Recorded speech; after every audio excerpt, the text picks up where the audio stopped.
This is Scott Becker with the Becker Private Equity Business Podcast. Here are two stories that we're following today. First, and we'll try and tie these together as well. First, the Fed scares the markets. The Fed at the Jackson Hole Economic Symposium has been pretty clear that rates are going to stay high for a serious amount of time until inflation is really under control. This has led the markets to basically give up all the gains they had on Wednesday, August 23rd, or just about all the gains they had yesterday. And the Nasdaq's down 1% or so, the S&P's down 0.8%. The concept being that interest rates being high gives people an alternative to equities. It makes equities more challenging. The yields on equities less attractive, and thus the stock market's less attractive as interest goes. That's one story. The second story we're following is sort of a drumbeat that we're starting to see. T-Mobile laying off 5,000 people. They say this is about 7% of the workforce. But again, there's an old saying that a recession is when somebody else loses their job. But depression is when you lose your job.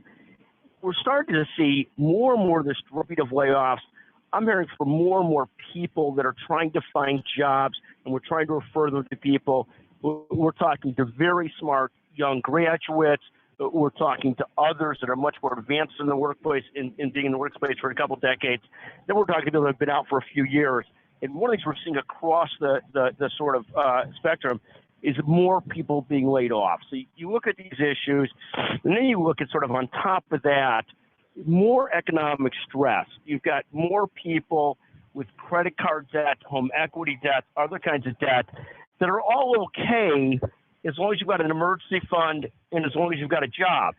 When you start to lose your job, these things become much more daunting, much more concerns about being able to hold on to your assets, hold the house, those kinds of things.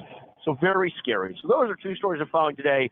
Markets tank on the Fed issuing more comments that they're going to stay elevated in rates. And second, that also the T-Mobile laying off 5,000 people. If we wanted to take this a step further, the Fed at the end of the day, using the power it has, which is interest rate raises, it's done a wonderful job fighting inflation. At the same time, at some point, economists need to talk about the fact that federal deficit spending leads to inflation.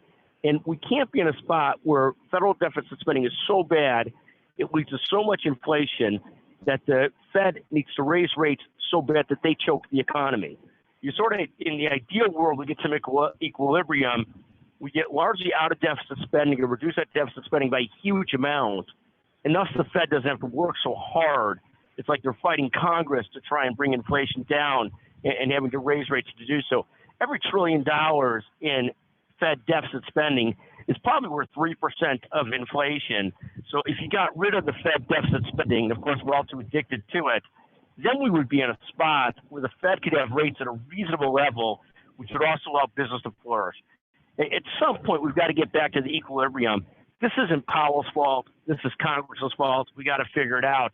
But again, the Fed spooks the markets today. T-Mobile is up 5,000 people. And it's a bunch of things working together. Things get more expensive, but people's jobs get more fragile. That's a horrible combination. Thank you for listening to the Becker Private Equity and Business Podcast. Agree with me, disagree with me. I don't care. I'd love to hear your thoughts. 773-766-5322. And thank you very much for listening to the Becker Private Equity and Business Podcast. Thank you.